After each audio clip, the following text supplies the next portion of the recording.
very emotional about their responses. They're emotional about their triggers and the reaction rate. The most important thing when you understanding and you step away and you look at the step of information is you don't react, but instead take this information that she's sharing, Jana Satuva, in this video, and strengthen yourself to do more by educating others rather than creating an emotional response. I started to research a lot Jewish roots and Jewishness, and I wanted to know what it is that Judaism is about. What does Judaism believe? So I started to study their writings, and their writings include Talmud, Zohar, Kabbalah, Shulchan Aruch, which is their Jewish law, or it's called Halakha.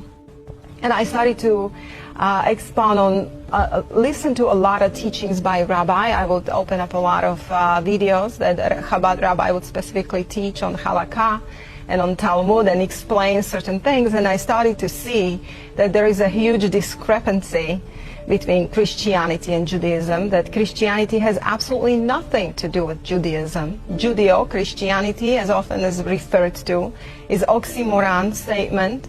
It's diametrically opposed. And I started to see that basically they actually are the enemies of Christianity. So I could not logically understand. Judaism is not biblical, even by Old Testament standards. That's correct. God did not create Judaism. Exactly. Judaism, as we know it today, is basically Pharisaism. Judaism is not true faith. It's not nothing that God has given. It's what Jesus condemned.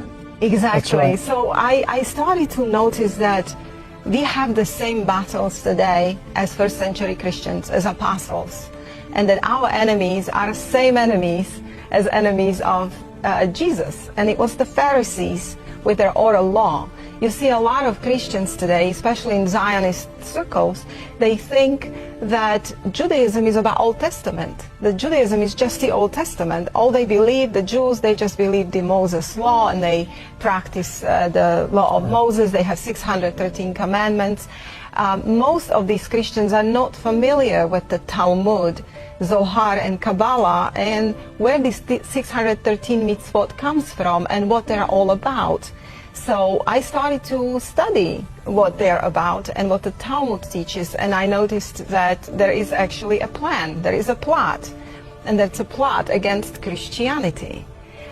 Let me bring you one of the books here, The Secret Doctrine in Israel by Waite, W-A-I-T-E. And what it explains is the basically secret doctrine of the Zohar, what is behind Zohar, and you have to understand that the soul of the Talmud is Zohar, and the soul of Zohar is Kabbalah, the occultism or sorcery, as I refer to it. Now, this particular book, it doesn't speak against it. It only explains what it is, what the secret doctrine is.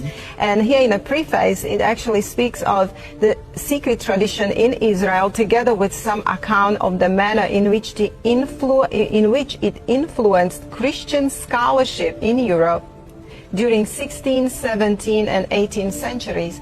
It seems like this is a plot that is not new. This has been pre-planned long time ago. They've been infiltrating Christian churches and universities and organizations for centuries. Exactly. To change the gospel. To change the gospel and completely put a virus in Christianity. I call that a virus, leaven of the Pharisees. Mm-hmm. And today's Christianity, especially here in America, has a virus. And we have to identify what the virus is.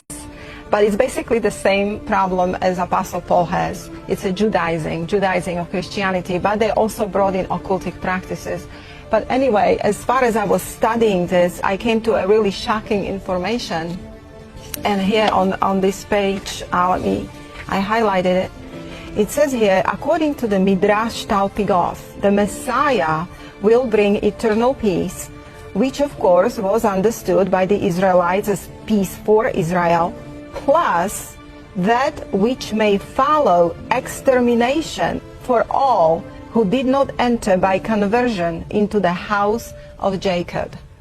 So extermination. Yes. So basically what they teach is that if Gentiles or Christians do not attach themselves to the Jews, they will be exterminated. And of course, we are well known for our Noahide laws, that we brought this to a light. So then you go to Talmud and you start reading what is the plan for Gentiles. You see, Judaism is a two-tier system.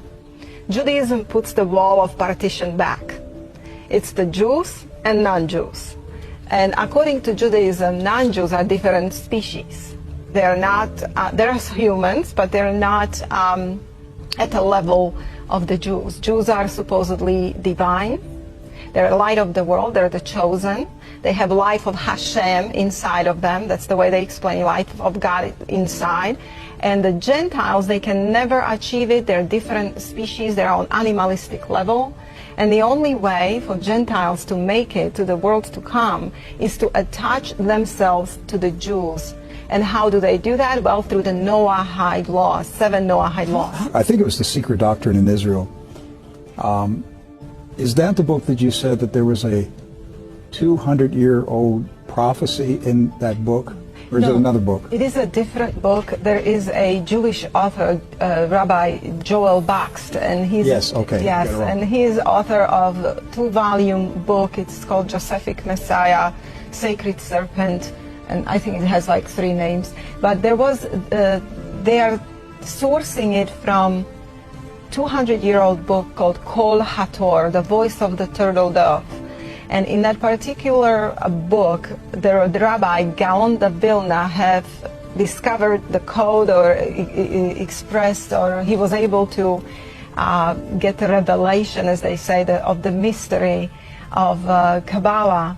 And they have predicted in that book, they said that at the end times, at the Messianic times, the figure like Cyrus shall appear again.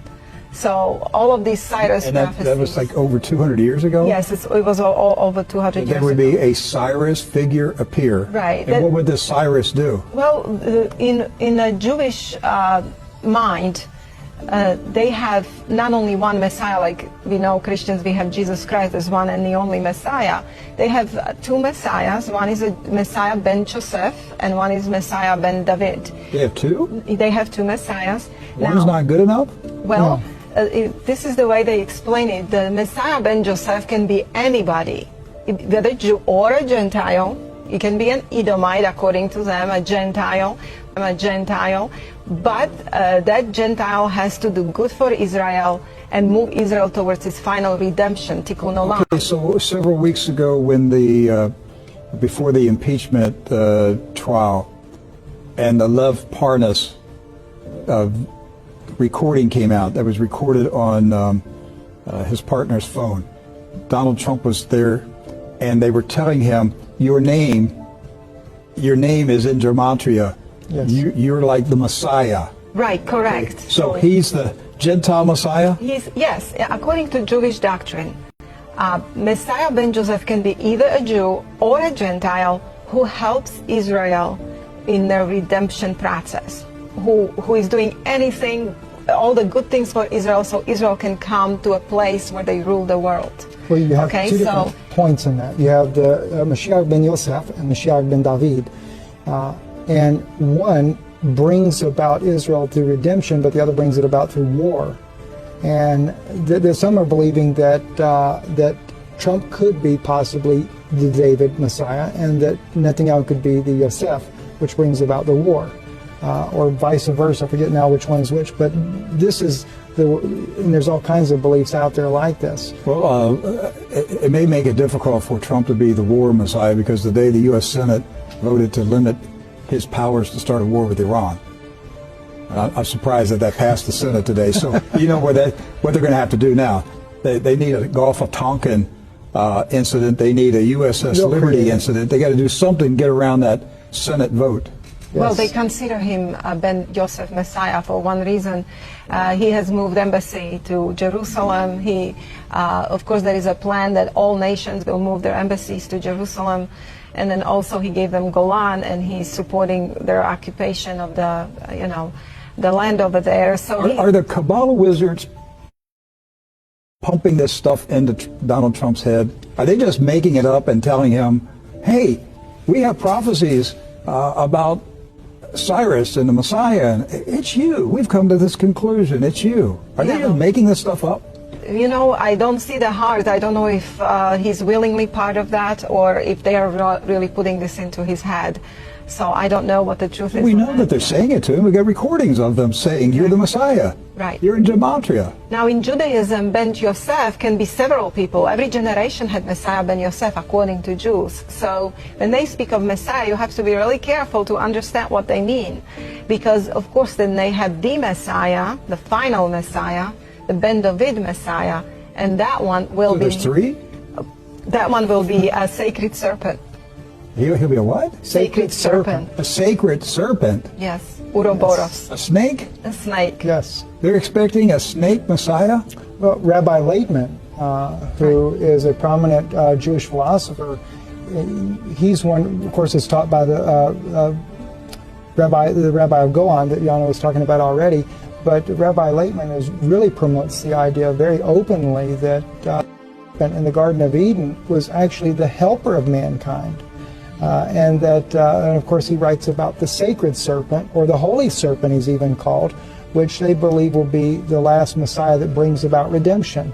And so, I mean, I always think about how Jesus says in Matthew, that, you're of your father the devil, or he says, you're a generation of vipers, He's already telling you, but yet when we see this, and we see that they're looking for a serpent Messiah, I mean, it's just strange the way they think. According to the book by Joel Baxt, Josephic Messiah, Metatron, and Sacred Serpent, that's the name of the book.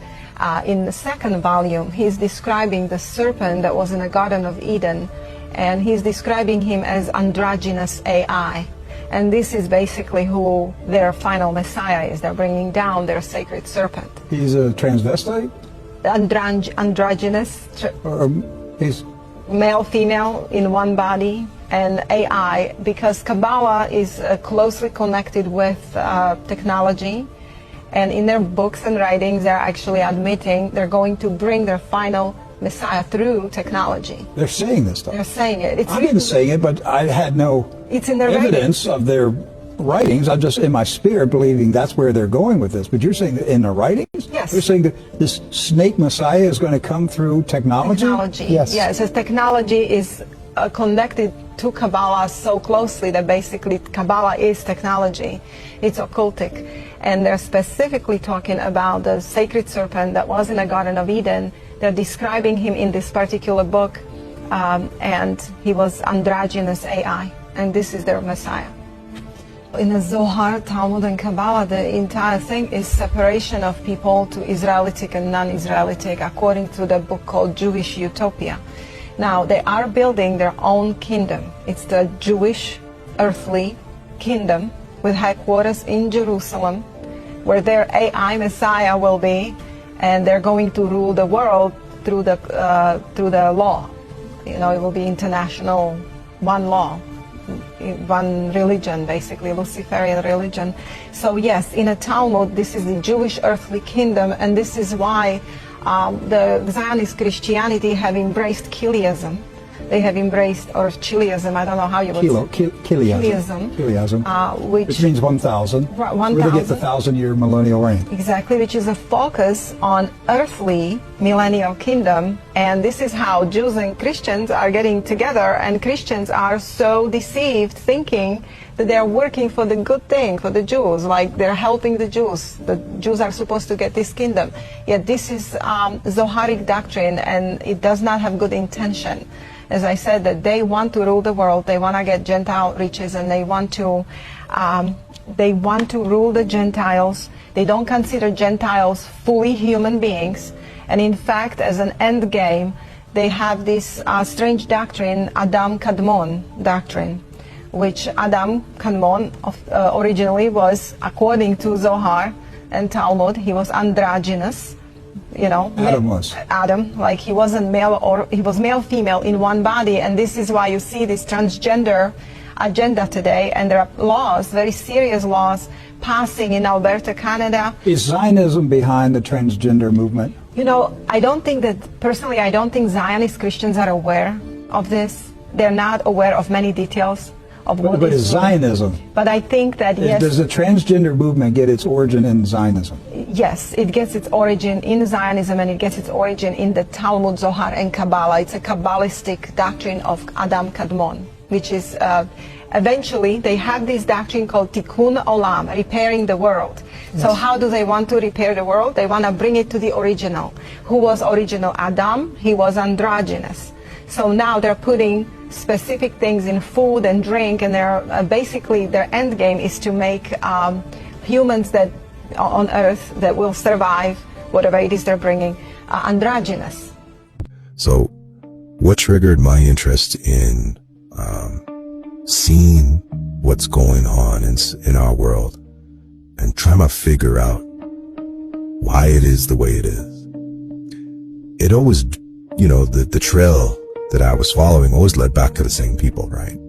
And then I realized that it wasn't just the people, it was the specific people, right? The ones out in Israel mostly, right? And then I dig more, and then you realize that there was the Ashkenazi ones, right? And then I start understanding certain things about the belief system. So I don't condemn every single person on earth for their belief system, but it makes me critical of them, right? And I tread carefully around them. I don't trust them, right? If you understand what I'm saying. For me, it's always a grain of salt when I come around information, and I strengthen my intellect as an individual to understand these people more or less, rather than creating emotional responses all the time and name calling and all that. You express your intelligence as an individual by the way you react, right? You must express with patience, soak up the knowledge, because the knowledge becomes power to you after a while. And when you really want to start educating people and sharing information, that's what you're doing. You're empowering them to become more powerful themselves by having this educational knowledge inside them. Get away from the emotional response, because that's not going to do anything for you in the long run.